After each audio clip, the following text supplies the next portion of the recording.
נו יודע כמה? זה מתקפה על איום! על איום! על איום! Straight to the airport.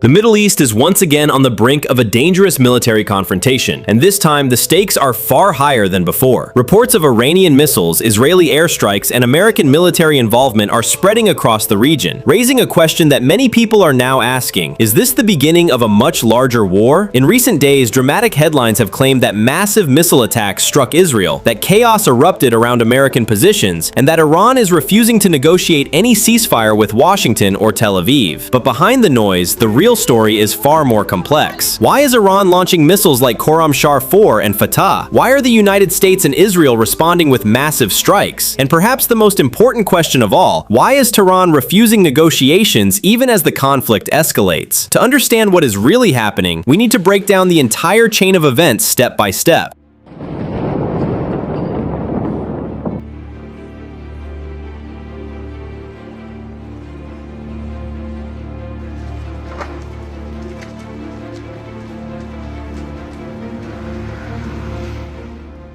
The latest escalation began when tensions that had been building for years suddenly exploded into open confrontation. Israeli and American military operations targeted Iranian military infrastructure, including facilities believed to be linked to missile development and strategic command centers. From the perspective of Washington and Tel Aviv, these strikes were presented as necessary actions to neutralize potential threats before they could grow larger. But from Tehran's perspective, the situation looked very different. Iranian leaders viewed the strikes as a direct attack on their sovereignty, one that demanded an immediate and visible response. Unlike the United States or Israel, Iran does not rely heavily on modern air power. Much of its air force consists of aging aircraft that cannot compete with advanced Western fighter jets. Instead, Iran has spent decades building a different kind of military strategy, one centered on ballistic missiles and drones. These weapons allow Iran to strike distant targets without needing to dominate the skies. In any major confrontation, Iran's missile arsenal becomes its primary tool for deterrence and retaliation.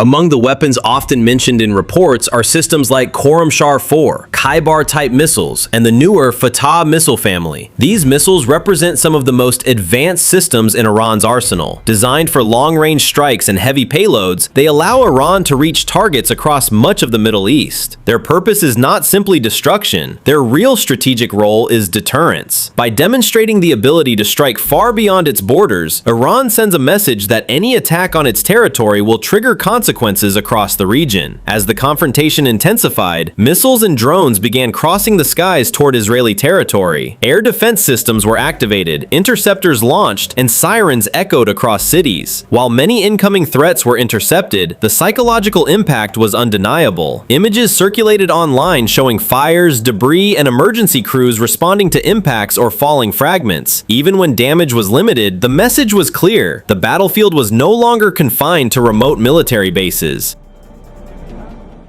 The reaction from Israel and the United States was immediate. Military leaders warned that attacks on their forces or civilians would not go unanswered. Additional waves of airstrikes followed, targeting Iranian military facilities and infrastructure believed to support missile operations. Each new strike added to the cycle of escalation, as retaliation triggered further retaliation. The situation quickly moved from isolated incidents to a sustained confrontation involving multiple rounds of attacks.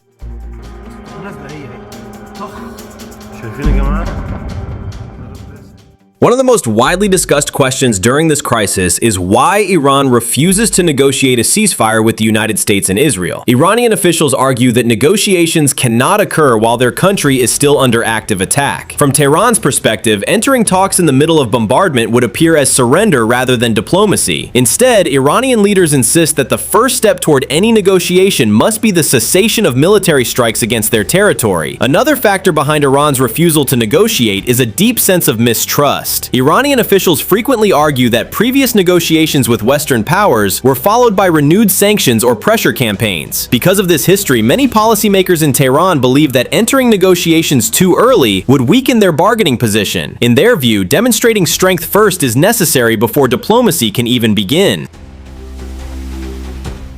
Iran's response strategy is often described as raising the cost of war. The idea is simple. Instead of immediately backing down, Iran attempts to show that any prolonged conflict will be difficult and expensive for its opponents. Missiles, drones, and regional alliances are all part of this strategy. By demonstrating the ability to strike across the region, Iran seeks to convince its adversaries that continued escalation may not be worth the risk. While missiles fly across the sky, another battle is taking place online: the war of narratives. Dramatic headlines spread quickly across social media, claiming massive attacks, chaos in cities, or even signs that one side is already winning the war. Some headlines suggest the United States is losing the confrontation, while others portray Iran as being overwhelmed. In reality, many of these claims are shaped by propaganda, political bias, or attempts to influence global perception. Some commentators argue that the conflict shows signs of American weakness. Others insist that the United States still holds overwhelming military superiority. The truth is more complicated. While the United States possesses unmatched air power and advanced technology, Iran's strategy does not rely on defeating that power directly. Instead, Iran aims to make any military campaign against it costly, prolonged, and unpredictable. Iran's defense strategy has been shaped by decades of sanctions, isolation, and regional rivalry. Unable to match Western military spending, Iran focused on asymmetric warfare, missiles, drones, naval disruption tactics, and partnerships with regional groups. This approach allows Iran to exert influence far beyond what its conventional military size might suggest.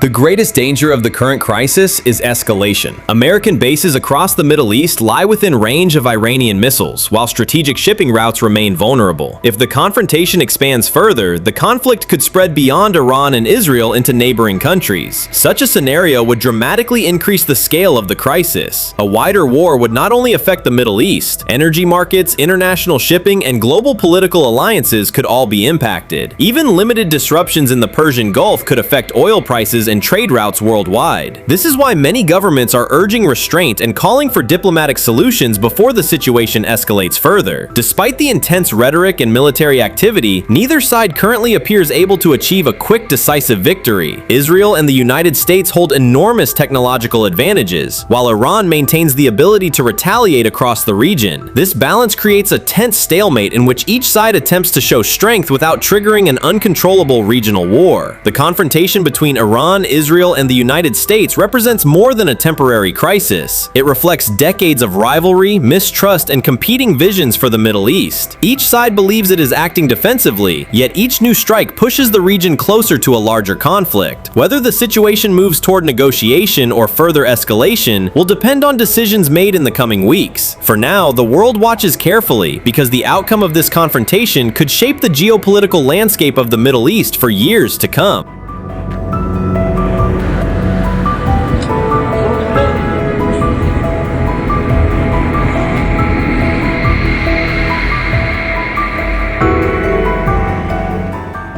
For Iran, the message is clear. Tehran wants the world to see that it will not accept attacks on its territory without response. By launching missiles, activating regional networks, and refusing to negotiate under pressure, Iran is attempting to prove that it cannot be easily intimidated. The strategy is not about dramatic victories on the battlefield. It is about endurance, deterrence, and forcing adversaries to think twice before pushing further. But the question now facing the region is not simply who is stronger. The real question is how long this cycle of strikes and retaliation can continue before something breaks the fragile balance. One miscalculation, one strike that causes unexpected casualties, or one attack that crosses an unseen red line could transform this confrontation into something far larger than anyone initially intended. For now, both sides continue to prepare. Missiles remain on launch platforms, air defenses stay on high alert, and military commanders across the region are watching every movement closely. The world may see moments of calm, but beneath that calm lies a battlefield that has not disappeared. It is only waiting. Because in conflicts like this, silence does not always mean peace. Sometimes, it is simply the pause before the next strike.